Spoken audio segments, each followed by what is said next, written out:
Hey, besties. Let's throw some shade, honey. You ready to get into it?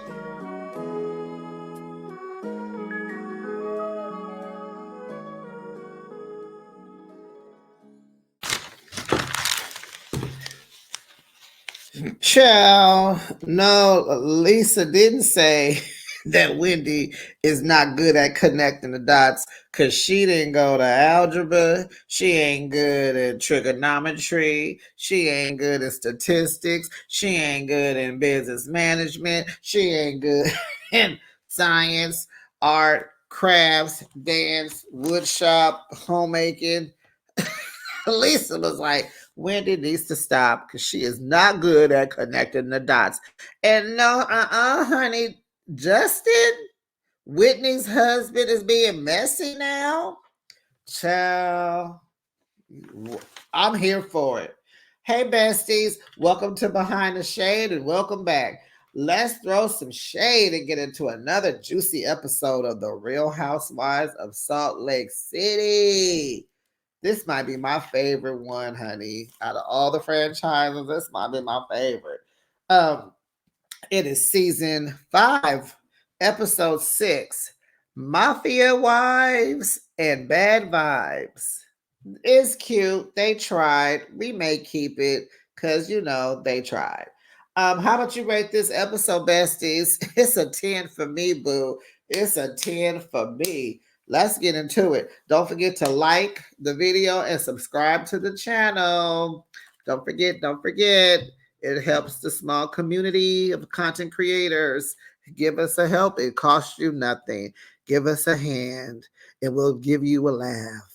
Okay, so Angie is planning on they're planning their 25th wedding anniversary party at the house. And so she's gonna do it mafia mob wife style. So she has a hitman and he comes over to get the invitations. There are these big old wanted signs. Pretty much every person has their face plastered as wanted and whatever the heck they did or whatever they're into, it's all on there. So he goes over to everyone's houses and puts them on their front door and rings the doorbell. So, child, I love it. I love it. So he gets to Lisa's house and she comes to the door. Her and the son, Henry. Her and Henry comes to the door. So he puts the big old invitation on her door. She said, "What is that?" So she comes in with it and she can't believe she's even invited because of their last exchange. And so even her husband is shocked too. So Lisa also tells Henry what Angie said about her parenting. And so, she says, all you do is game and we don't pay attention to you. So Henry says, you're a great mom. And then he says they should get in the ring and fight. And she's like, no. And he's like, you'll get a ring. And so they all call Jack on FaceTime because he's doing a mission in Colombia. And he's having a little health challenge too. We don't know what, or I don't remember, but I don't think she said. So they call and check on him. He's okay. So Whitney and Meredith meet for dinner, honey. And Whitney apologizes to Meredith for attacking her and blaming her for starting the rumor about her jewelry line coming from Alibaba. Alibaba. So Meredith appreciates her apology, but asks, who does she think is really trying to hurt her? And she's like, Lisa. Lisa. So she has she's like, she had a verbal communication. No, she had a verbal confirmation, and that was from Adam. And I want to say, I believe it's Adam from Up and Adam. I listened to his pod. I listened to him sometimes, and the voice sounded very similar. So she got a verbal confirmation from Adam, and that it is Lisa.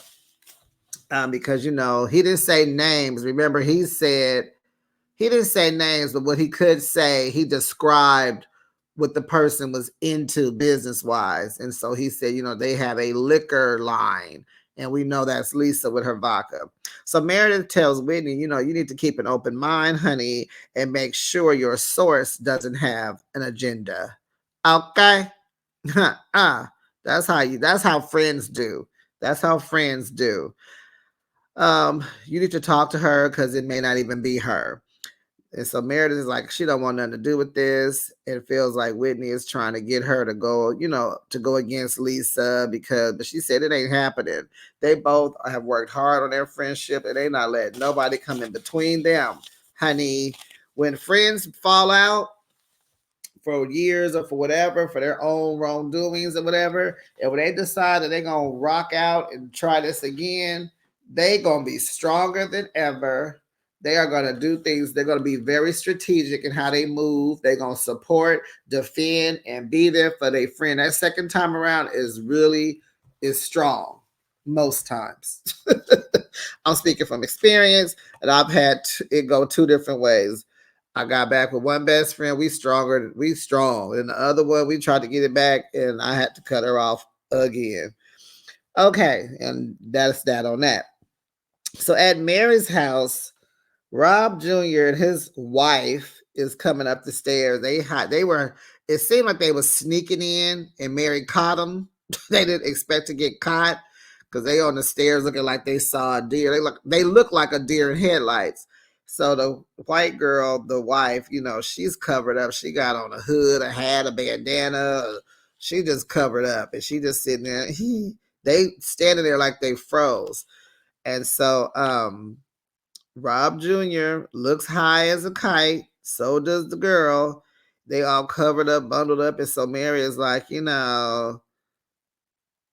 says he changed since he's been hanging around her.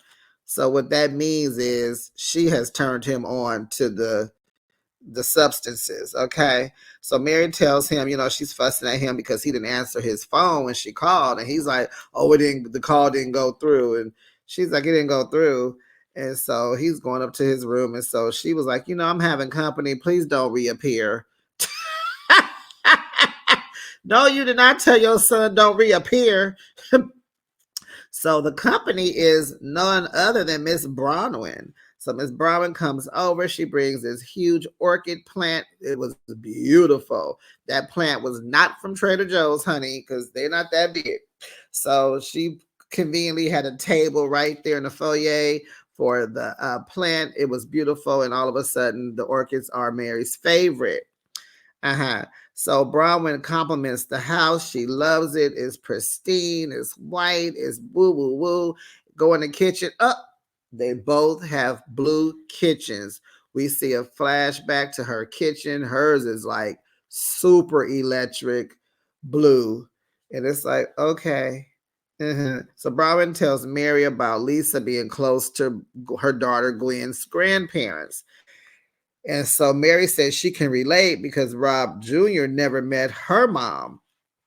They're not close. And so, of course, her father has passed, and so have Robert Sr.'s parents. Of course, they passed because he's older.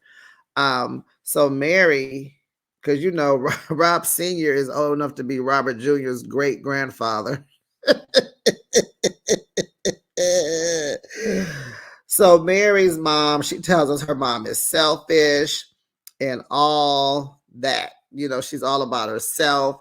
And so when she explained, because remember when her and Brittany were getting to know each other in episode 1, when she said, I didn't say I was poor because we didn't eat. And I was like, well, that's what that means. So she cleared it up. What she meant was her mother was so selfish. She didn't go to the store to get them any food. They had money. They just, mom's was into herself.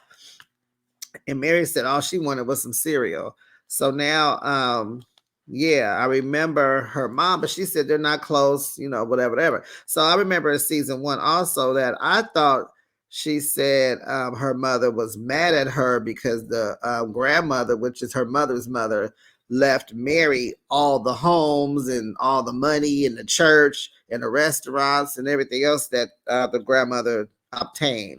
I believe that's what Mary. Do y'all remember that, Besties? That's what Mary said in season 1. Is that's why the mama don't talk to her. So whatever, they're not close. That's the point. So Bronwyn is going to Angie's party, but she's very leery to see Heather. And Lisa said Heather repeated something, and she says Lisa repeated. No, she said Lisa, she's wait. She's leery to see Heather. And Lisa said Heather repeated something Angie said. Okay. Mary said Heather is two-faced. And this is true. Heather is very two-faced. So it's party time, and everyone is starting to arrive at Angie's house, honey. They are in Mob Wives gear, makeup, beat, black boots, furs. You gotta have all the things, okay? But Mary had on red, but she had on a Cuban link. So I guess that was her mobby way of being a mob wife. So they're headed over to Angie's for the anniversary party. Meredith and Angie cheers to a new beginning, honey, because they have to start all over, honey. So they flash back to Angie and her husband a week ago talking in the kitchen about how Meredith caused so much havoc for them, and saying that Sean likes men. That is the issue. That was the issue that they finally have gotten over. And so Meredith says she was shocked to be invited to this party. Okay, well, you know this is a cast show and everybody has to show up. It's your job. So you're not that shocked. So Meredith tells Whitney that she has to talk to Lisa, and in walks Lisa and John. Child, Brittany arrives, honey, but guess what? Brittany came with a date. Someone new, not Jared. His name is Aaron. She met him on a dating site. And child, why does Heather know everybody? He's one of Heather's friends, child. Brittany says when her and Jared are broken up, she'll cry, wipe her tear, and then she'll start swiping on them dating apps, honey. She gonna find her somebody else. So she says sometimes she has 3 dates in one night, honey. And she says she's doing good. Yeah, right. Well, Heather lets it be known that they've kissed. Her and Aaron have kissed before. They've made out. Okay. Brittany is very unbothered by that. Angie tells her she moves fast. Like, well, you move fast, Brittany. Be quiet. She only doing what Jared does to her. And I'm still trying to figure out how you break up with your best friend. Anyway, Mary goes up to Aaron and says, "Hi, Jared." And Aaron's mouth is open like he's confused. And he's like, Aaron. Mary goes over to Meredith and she gets into an argument and swears that Aaron is Jared. And Meredith is like, no, that's not Jared. She pulls up Jared on the internet, on Googled him, and she said, that's not the same face. That's not the same man. And it's like, Mary, the man told you who he was. Why would he lie to you about not being Jared? Like, if it was Jared, why would he lie about not being himself? So maybe production messed up because that scene should have went before Mary went over there to meet him. Like, it should have been, they should have been like, oh, is that Jared? No, that's not Jared. Yes, it is. No, it's not. And then Mary should have went over there and introduced herself and said, hi, Jared. And then she would have been like, oh, that's not him. Or maybe anyway, it just seemed like those scenes should have been switched around. But anyway, so Angie Daddy gives a good speech on how much he loves them and loves Sean, and he's his favorite son-in-law, and all the things, and how happy he is for them, and cheers for another 25 years. Yay! Clink, clink, clink, clink. So Bronwyn goes over to Angie and tells her what? Something, and mentions, tells her happy anniversary and mentioned like her anniversary just passed and she's gonna put something in the mail. So expect that, but I don't want to, get into it now because this is your day. So then it goes into Lisa mentioning to her that Angie was hurt. No, Lisa mentioning to Bronwyn that she was hurt about something Angie said to Heather and she wanted to get the story right.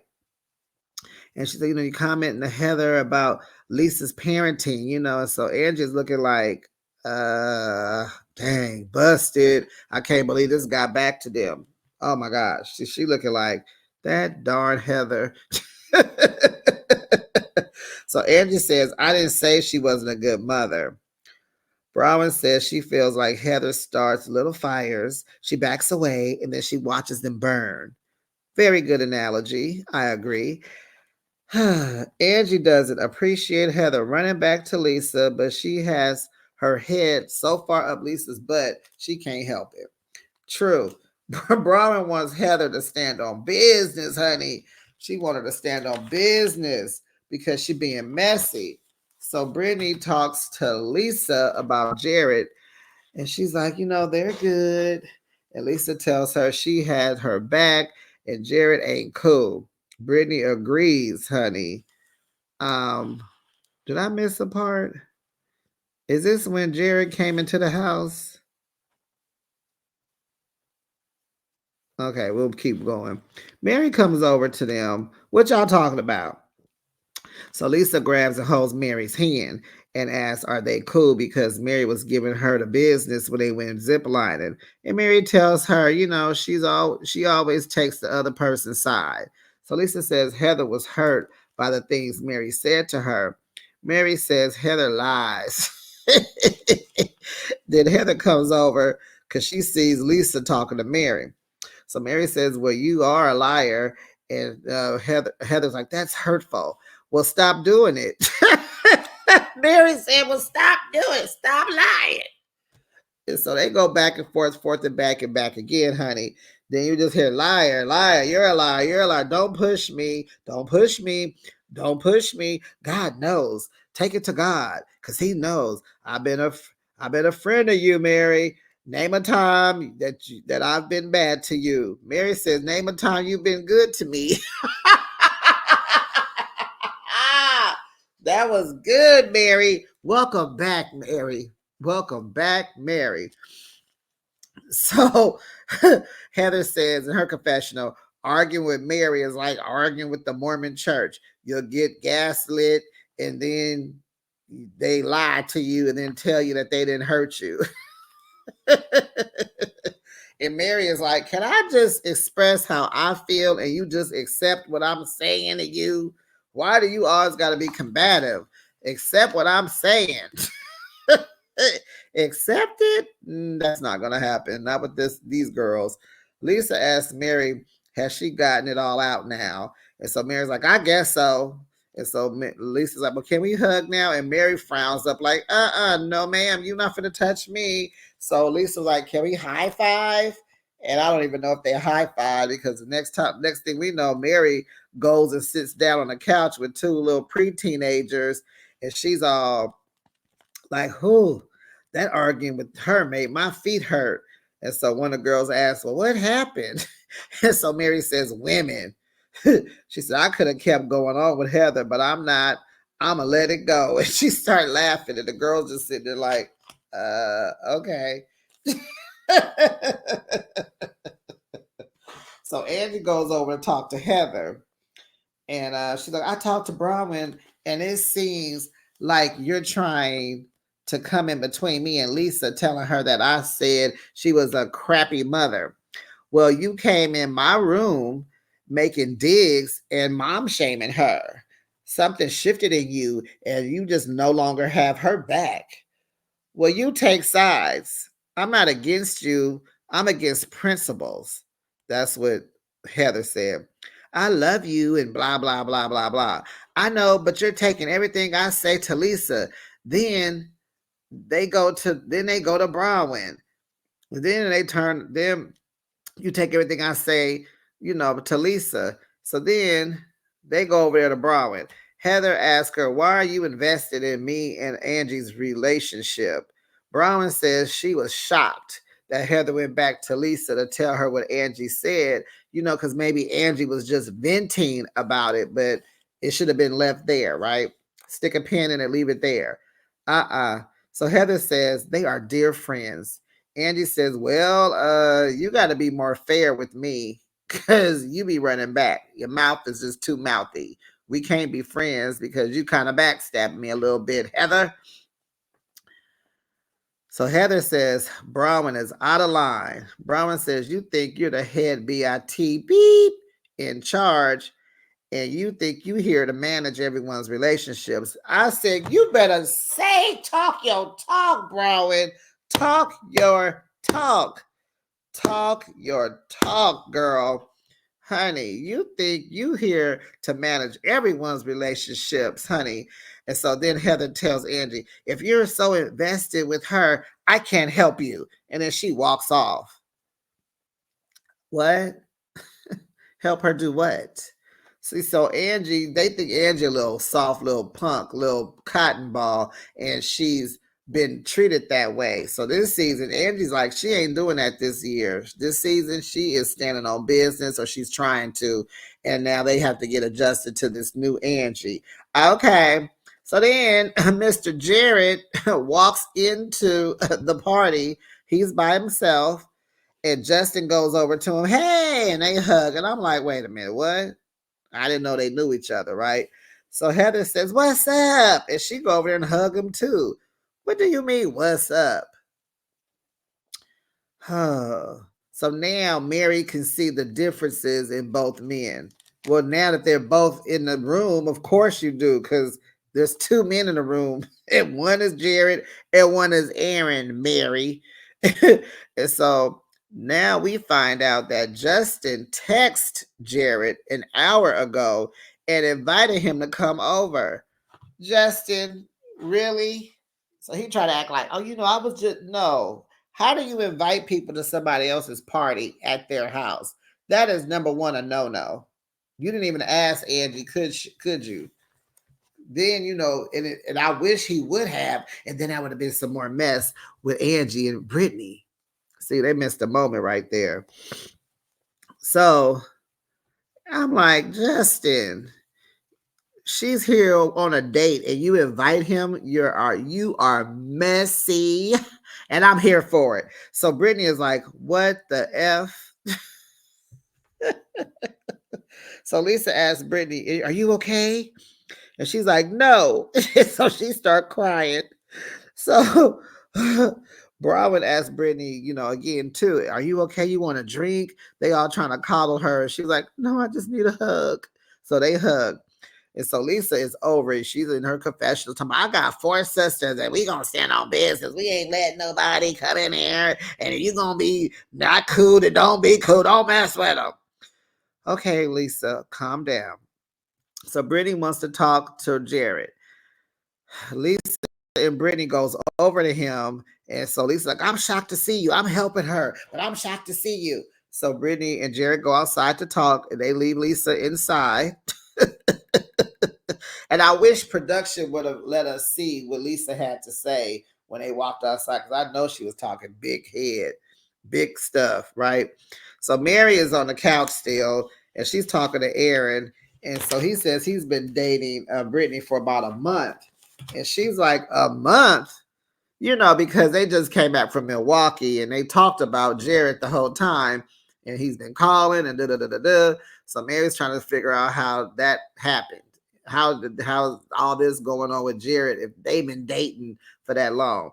So outside, Brittany and Jared are out there. She's crying, and he tells her, I'm not here to break you up on your date, and I'm not here to cause any drama. Honestly, I just came here because I miss you. And so she was like, this is hard for me. I love you, and I'm trying to move on. And so he's like, do you want me to leave? I'm like, really, bruh? You would leave this woman while she's crying about you? Like, he just don't even get it. Or she don't get it. They don't get each other. That was not what you were supposed to say, Jared. And of course, she goes, no. I'm like, nah, bro. You was not supposed to say no, Brittany. You was supposed to say, I think that's best. Because what about Aaron? Do you even remember you are there on a date? So she wants him. And, I want you, she like, what's the song? I want you, but I want, like Marvin Gaye. I want you, but I want you to want me too. That's what Brittany is on. She want the horse to carry. She want the prince to come save her. but that ain't who Jared is. That ain't why he came. And she really wishes in this moment it would have been perfect had he been like, I love you. It would have been perfect if he would have professed his love to her right then and there.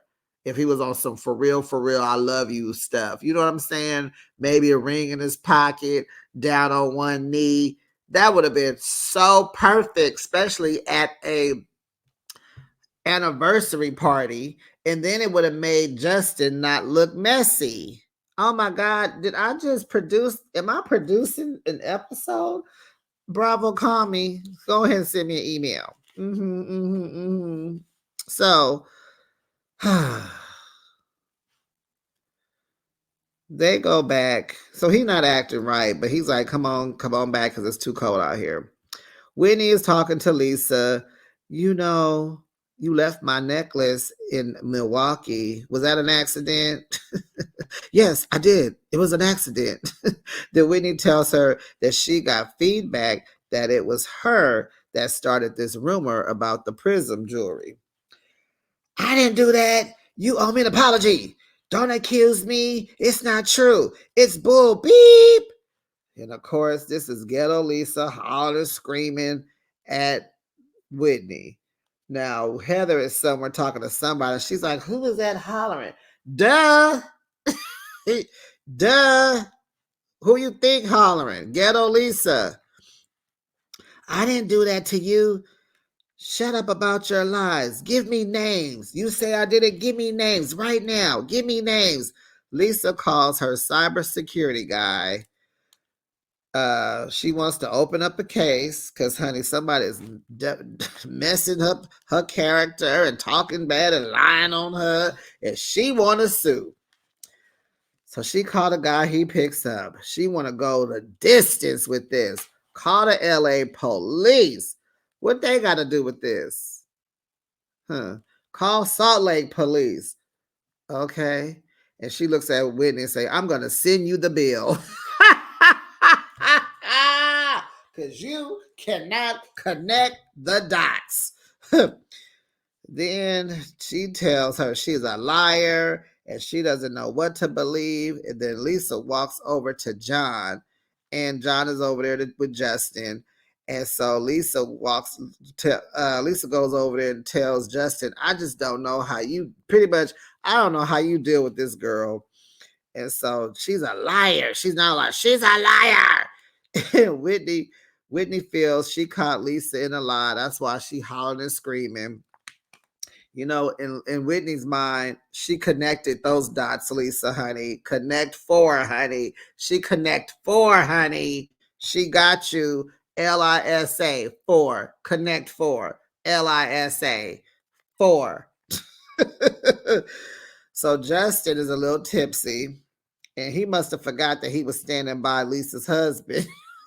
So he trying to get a little rah-rah with Lisa. So he kind of steps up to Lisa, to defend Whitney. She ain't no liar. She's not a liar. She's not a liar. And John, he got to get activated because Justin is activated, and John has to defend Lisa. And so he like, you better back up off my wife. I will hit you. And they like, no, don't call the child. It just got crazy. It got crazy. And I'm here for it. Honey, Salt Lake City is bringing it each and every week. 10, 10, 10, 10, 10. Episode 10. It's a 10 for me. And because it's a 10, we can keep that little raggedy title. It's okay. It's okay. It's fine. But besties, that was the end of that episode. I can't wait for next week. Let me know what you think and how you feel about the episode. And I'll see you in the next video. Bye, besties.